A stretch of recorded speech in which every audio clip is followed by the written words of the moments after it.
নমস্কার বন্ধুরা, আমার রান্নাঘরে আপনাদের সবাইকে স্বাগত। আজ আমার রান্নাঘরে বানানো হচ্ছে শিম ভর্তা। তবে এই বছর খুব একটা বেশি খাওয়া হয়নি, একদম আগে খেয়েছিলাম আর এখন একবার বানাচ্ছি। তবে শিমগুলো মধ্যে মধ্যে এরকম ভাঙা আছে, তো ভাবছি এইটা ভর্তা বানিয়ে নিই, ভালোই লাগবে।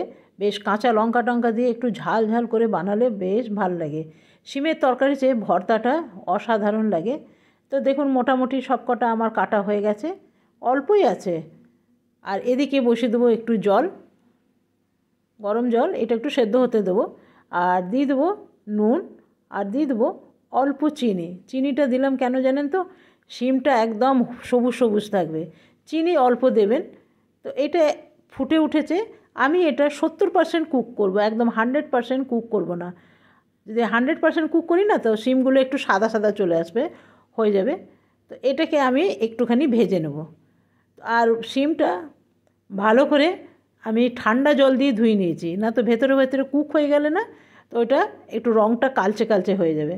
তো দিয়ে দিলাম একটু রসুন, আর দিয়ে দিলাম শুকনো লঙ্কা, আর দিয়ে দিলাম কালো জিরে, তিনটেই দিলাম। দিয়ে এরপরে শিমগুলো দিয়ে দেবো। দেখুন শিমগুলো কি সুন্দর সবুজ আছে, গরম জলে দেওয়া তো এক ফোঁটাও কিন্তু কালার চেঞ্জ হয়নি। দিয়ে দিলাম নুন, আর দিয়ে দেবো হলুদ। ব্যাস, এখন আর কিছু করার নেই, এখন একটু ভালো করে ইপিট উপিট করে ভেজে নেবো। ব্যাস, আর আমি ভাজবো না, বেশি ভাজা যাবে না। আর একদম ডাইরেক্ট শিলের মধ্যে নিয়ে নিয়েছি, দেখছেন ভাপ উঠছে।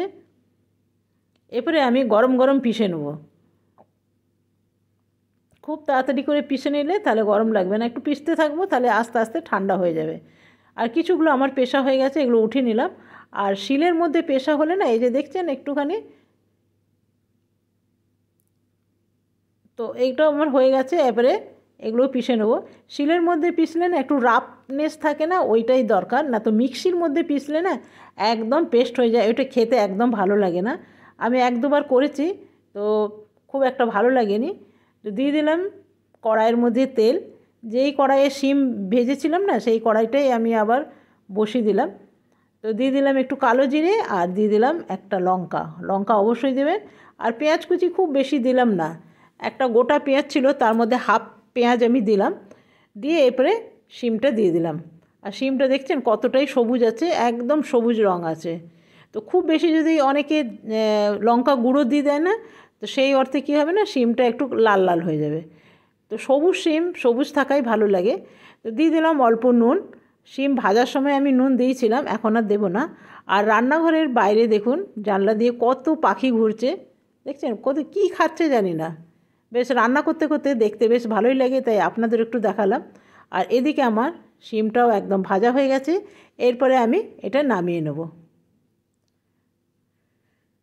আর এখানে নিয়ে নিলাম, আর অসাধারণ লাগছে, আর গন্ধটা এত সুন্দর আসছে না, মানে কি বলবো, দারুণ। আর এই শুকনো লঙ্কা অবশ্যই একটা দেবেন, ভাতে মেখে খেতে দারুণ লাগবে। আজকের রেসিপিটা কেমন লাগলো অবশ্যই জানাবেন, যদি ভালো লাগে তো এই রকম শিলে বেটে শিম ভর্তা খান, একদম মিক্সিতে পিসবেন না। আর যদি অসুবিধা থাকে তাহলে শিলে পিসতেই পারবেন। এই যে দেখছেন একটু রাফনেস আছে, এটাই দরকার, এটাই ভাত দিয়ে খেতে ভালো লাগবে। আজকের মতন এখানেই শেষ করলাম। ধন্যবাদ।